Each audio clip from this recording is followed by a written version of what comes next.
And good evening, everyone, and welcome into the UFC Fight Cards podcast presented by Orange Fire Media. I am your host, Russ Renault, and yes, you can actually hear the show again. I'm sorry about that. The last several weeks that we had audio issues that I didn't realize we were having. Just a one-man crew here, and so if somebody doesn't point it out to me, sometimes I don't see some of the things or hear some of the things or not hear some of the things that go on the other side of the broadcast, and so that's kind of slipped by me, and so I will put some safeguards in there so that doesn't happen again. So I actually missed some really good content with our instant reactions the last few weeks. We've been coming in right after each card and talking about those, and so basically I was just talking to myself, and so that sucked to figure that out, but at least we got it fixed for this week, and I appreciate you joining us here as we recap what happened tonight, the UFC Fight Night from the Apex in Las Vegas between Brendan Allen and Chris Curtis. So we're going to go through this pretty quick. We got a UFC 300 preview that we're going to do. We're going to go through every card, every fight on that card, and give our picks for that, just for entertainment purposes only. No, not for any betting purposes. You can do that on your own. Take it for what you may tonight. So here we go with UFC Fight Night from the Apex in Las Vegas. And in the main event, Brendan Allen, ranked number 8 in the middleweight division, defeating Chris Curtis. He's ranked number 14 by a split decision. Got the split decision, but looked like Brendan Allen did what he needed to do and got the job done. Judging can go all over the place, as you saw tonight, but Brendan Allen looked good. And, just kind of did what he does in the middleweight division, just kind of hanging around there, and you never know what'll happen. You hang around long enough, and you get in one of those title fights. So good job for him. Kind of expected, so nothing surprising there. Co-main event, Damon Jackson defeating Alexander Hernandez by a split decision, featherweight division, and we'll take a look at some Damon Jackson cards that we have later on in the show. That's kind of some of the better cards we have left. So when people win, or even if they don't win, we like to show those cards off that we still have available, some of the better ones that we do have. And so we'll show those Damon Jackson cards here in a little bit. Just some other fights of note. We're not going to go through every single one because we're going to get to this UFC 300 preview pretty quickly. As we do this instant recap. So Ignacio Bahamondes, this is one of the better rookies from the 2023 products, and he gets a TKO in the first round against Christos Giagos in the lightweight division. So nasty kick, and so big things for Ignacio Bahamondes. So we like to see him do well. Pulled a lot of his cards in those products last year, including an autograph and a lot of numbered cards from him. They got snatched up really quick, and good for those people to pick those up because hot commodity there in the lightweight division. So up and coming, and hats off to Ignacio Bahamondes. Just a personal note here, just right here in our neck of the woods, Alex Morono, trains right here in the Woodlands, Texas, and he gets another win over Court McGee. So a welterweight division matchup here, unanimous decision. So second straight win for Alex Morono as things keep ascending for him, and we like to see that here. We're behind him, and so great job there by Alex Morono. Just one other fight of note on this card, Norman Dumont. She's ranked number 11 in the women's bantamweight division, and she defeats Jermaine Durandamy by unanimous decision. Really controlled the fight with 10 minutes of control time. So not a lot of significant striking going on. And so, not the most exciting fight, but Norman Dumont, we like to point out the ranked fighters on here. So she kind of just holds her place and it gets that win tonight here at the UFC Fight Night. So here we go. This is what we've been looking forward to. UFC 300 next weekend, T-Mobile Arena in Las Vegas. And we've got the light heavyweight championship on the line between the champion Alex Pereira and the number one contender, former champion Jamal Hill. And so, like I said, we will go through and we'll give some picks and what we think will happen. And so you can use this for your own information, whatever you do gambling wise. Just be careful out there. So what I've said all along is usually what I want to happen in a UFC main event on a pay-per-view is the opposite of what actually happens. So I would love to see Jamal Hill win this fight, but so that tells me that Alex Pereira is going to win this fight. And I do think just coming off that nasty Achilles injury, I don't know that Hill's completely back. He could totally fool me. I could be completely wrong, but I don't know that Pereira's he's just there right now, and so it took Izzy 4 times to finally get to this guy. So I'm picking Pereira here by knockout. And I'm gonna say second round, third at the latest. I don't see this one going the distance, so I don't believe we'll have a new champion here. As we've seen here lately, we've seen a lot of belts changing hands, and so I don't think that happens next weekend, next Saturday night. So then we get to another title fight, women's strawweight division. Zhang Wei Li defending against her fellow countrywoman, Yan Xiaonan, all China matchup. Number 1 contender in the strawweight division, and they would have loved to have done this in China. It just didn't work out, but ends up on this great UFC 300 card. So, like I said, I don't think this belt's changing hands either. I think Zhang Wei Li hangs on. I do believe it will be a little bit closer than a lot may think. I think this may go the distance. So yeah, I think both belts stay where they are next weekend. And also the BMF belt is up. Justin Gaethje, number 2 in the lightweight division against Max Holloway, number 2 in the featherweight division, former champion at featherweight, and I believe that Gaethje holds on to this BMF title. So I just don't know the path here for Max, and with Gaethje just riding so high and a lot on the line for him. So I just see Gaethje taking care of business here in this one. Then you get to Charles Oliveira, Arman Tsarukyan, number 1 against number 4 in the lightweight division, and I like Oliveira in this matchup. Like I said, he's also just got too much riding on this one. Bo Nickel, Cody Brundage, middleweight matchup. Only fight that doesn't involve the ranked fighter on this entire card. And I think Bo Nickel, and I'm looking forward to seeing this one.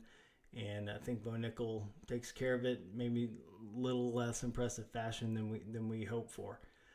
Light heavyweight matchup between number 2 Yuri Prochazka and number 5 Alexander Rakic, and I like Prochazka in this one. Featherweight matchup, number 7 Calvin Kattar against the former bantamweight champion Aljamain Sterling, and I like Kattar in this one. Just believe that he's kind of one of those underrated guys. I saw some, I watched him fight Josh Emmett a couple of years ago, and watching with the sound off, I thought that Kattar won the fight. Emmett got the decision. It was a war, but that's just who Calvin Kattar is, and I think he gets a win in this one. Women's bantamweight matchup. This is one that's got a lot of eyes on it, way down the card, but still a huge story with Holly Holm, ranked number 5, the former bantamweight champion, taking on Kayla Harrison, coming over from the PFL, making her bantamweight debut, or UFC debut. And I'm going to go with Kayla Harrison on this one. I think she's just going to overpower Holly Holm and get this done. Could be totally wrong on this. I see a path for Holly Holm just kind of being quick and wearing Kayla out. I could also see that happening. Then we go to the featherweight matchup between number 13 Sadiq Youssef and Diego Lopez. And like I've said, for all of 2024, as these new top scrum products are coming out, Diego Lopez is the best rookie in this 2024 class right now, and I believe that he gets a signature win here to get him into the top 15, and so the quick rise to stardom for him, and look for great things to happen for him going forward. I think he's just one of the best people, one of the best fighters to watch in the UFC right now. Then you got Jessica Andrade and Marina Rodriguez in a women's strawweight matchup, and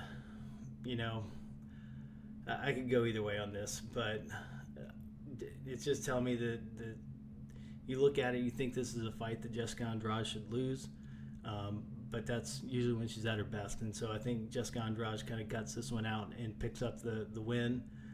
Then the lightweight matchup, Bobby Green, Jim Miller. Bobby Green ranked number 14. Jim Miller has been in all the Century UFC pay-per-views, UFC 100, UFC 200, now UFC 300. And I like Bobby Green right here, even though Jim Miller is a warrior. And this is just a great spot for him. Just one of the things he wanted to accomplish. Very cool for him to be part of all three of those events. Then to lead it all off, and this is crazy, this is how good this card is. No matter what anybody says, this is how good this card is. Bantamweight matchup between the former flyweight champion Davison Figueiredo.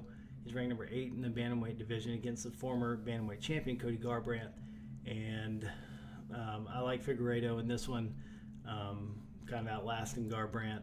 It's only a 3-round fight, so I see Figueiredo doing enough to get this one done. So there you go. There's our picks for UFC 300. Looking forward to it next weekend. We'll be right here, right after it, next Saturday night. So that one's going to be a little bit of a late one, so I expect that one to go pretty late. We got kind of lucky here tonight with the earlier card. So we'll kind of go through kind of quickly what else is on tap. We'll kind of hit the highlights of the fights that have been scheduled, some of the things that have been scheduled this week, and some of the things we kind of know about that are unofficial. But had a change of the main event, April 27th from the Apex. Mateus Nicolau was supposed to face Manel Kopp. He's now going to be facing Alex Perez. So number 5 against number 8 in the flyweight division. And that co-main is the light heavyweight matchup between number 11 Ryan Spann and Bogdan Guskov. So looking down the rest of that card, nothing else really jumps out. You got a women's top 15 matchup in the flyweight division. Further down the card, Ariane Lipski and Karine Silva. So then we get to UFC 301, May 4th in Rio, and the flyweight belt on the line. Champion Alexandre Pantoja taking on number 10 Steve Verseg, coming off a big knockout win over Matt Snell that propelled him to this title shot. And the return of Jose Aldo, bantamweight matchup between Aldo and number 14 Jonathan Martinez. Then we've got also Anthony Smith taking on Vitor Portino in a light heavyweight matchup, number 10 against number 15. Middleweight matchup, number 13 Paul Craig, number 15 Chao Varallo. Women's strawweight matchup, number 13 Karolina Kovalkiewicz against Yasmin Lucindo. Elvis Brenner, another good rookie in 2024, is on this card in the lightweight division. So kind of one of those names to look out for there on those prelims. So fight night, May 11th in St. Louis. Derek Lewis, ranked number 12 in the heavyweight division against number 15 Rodrigo Nascimento. We got Terrence McKinney on the card. Carlos Ulberg with a nice matchup against number 12 Alonzo Minifield in the light heavyweight division. You got Ticia Pennington, formerly Tisa Torres, wife of the women's bantamweight champion Raquel Pennington, just coming off of having a baby not too long ago. I believe that's last year, but she makes her return against Tabitha Ricci. I think it was a tough one for Ticia Pennington in the strawweight division. Then fight night, May 18th from the Apex in Las Vegas, one that we have our eye on. I'll tell you about that in a minute. Edson Barboza against LaRon Murphy in the featherweight division. But on this card, our favorite fighter, Haley Cowan, former Baylor Bear. So that's our favorite fighter on this show, taking on Tamaris Vidal. That fight was scheduled a couple of years ago, maybe early last year, but couldn't come together. I think both fighters were injured at one point. I think Haley had to pull out first with an injury, and then Vidal had to pull out the next time that it was scheduled. So now we get to see this one. Hopefully everything goes well and everybody stays healthy this time. And on that card also, a flyweight matchup, Probably a little bit understated. Tim Elliott against Tatsuro Taira is actually a really good fight. Then we get to UFC 302 June 1st from Newark, New Jersey. No main event yet, but some fights have been added to that card. Nico Price, Jeremiah Wells, Anthony Hernandez, Roman Dolidze, Mickey Gall against Basel Hafez. Basel Hafez is somebody to keep an eye on. I believe as these 2024 products go along, I don't know if Topps will start making those of him or if he'll be in the 2025 crop, but Basel Hafez is somebody to look out for. Phil Rogas, Jake Matthews. Jake Matthews, one of the rookies from 2023. Grant Dawson returning against Joe Selecki in the lightweight division. Grant Dawson coming off that loss to Bobby Green. Probably kind of fired up for this one. Then we got Fight Night, June 22nd in Riyadh, Saudi Arabia. It's a big one, middleweight division. Number 3, Robert Whitaker against number 11, Hamzat Chimaev. And then we got number 3, Sergey Pavlovich against number 6, Alexander Volkov in the heavyweight division. Welterweight matchup between Calvin Gastel and Daniel Rodriguez. Light heavyweight matchup between number 7, Johnny Walker, and number 9, Volkan Ozdemir, and Sharo Magomedov against Ihor Pretoria in the middleweight division. So that Saudi Arabia card is looking to be pretty solid, and you figured that it would be. I mean, it's the first event for the UFC in Saudi Arabia, so it's going to be pretty stacked. Then you got International Fight Week right after that, so you're going to have a stacked card here at UFC 303. Kind of thinking that it'll be Conor McGregor and Michael Chandler on that card, and a belt on the line for someone else. But we don't know anything about that one yet on June 29th from T-Mobile Arena. And the other ones that we know about, Fight Night, August 3rd in Abu Dhabi, and UFC 305, August 17th in Perth, Australia. So we don't know anything about those yet. So before we get out of here, I do want to point out what we do have and kind of hits on some of the stuff that we missed while we had some audio difficulties. But I'd like to point out our winners for tonight. We do have our lowest number card that we have left is Damon Jackson with this Blue Hollow Laser Auto rated rookie. Number 18 to 25, good auto right there of Damon Jackson. And we buy those, throw in what else we have of Damon Jackson. We've got a press proof, and we got a silver, and even got a Spectra from those Chronicles products. So you can find all of our stuff on eBay on the Orange Fire Lots of Lots store. You can reach out to me directly if you want to just say, hey, you got any good ideas for the show? If you notice audio issues, you can always throw those out to me so it doesn't take me 5 weeks to figure it out. So you can email me directly at russ@orange-fire.com. You can find me on social media at Orange Fire Media all over the place. So what we did point out, we had a mail day where finally got one of our damaged cards back, and it's encapsulated this Habib Nurmagomedov Select Octagon Side Tie-Dye, and that's number 25. So it's a really good looking card, and it's encapsulated. It's got the Panini sticker on it, and so it looks really clean. It looks like a really great card, condition wise. And then to go along with that, and this is all listed as a lot in our store. Also got this Habib Tools of the Trade Absolute Memorabilia Auto number 49. And what's kind of unique about ours is I've seen them with like all black panels, but this one actually has this gold panel on it. So it's a little bit different, gives it a little bit, uniqueness compared to the other ones that I've seen anyway. So all of those Habib cards together, and then, like I said, Damon Jackson. We got a few other autos left, so maybe we'll show some of those next week after UFC 300. So like I said, as our main camera went out, great to see everybody this week. Appreciate you dropping by, and we will be back here after UFC 300 next week. So we'll wrap up Alex Pereira and Jamal Hill right here, right after the main event. And so that should be around midnight, like right after midnight is usually when those take place. So thanks a lot for joining us, everybody. And we will see you next week right after UFC 300 right here on the UFC Fight Cards podcast presented by Orange Fire Media. I'm Russ Renault. Have a good night. Have a great rest of your weekend. We'll see you next week.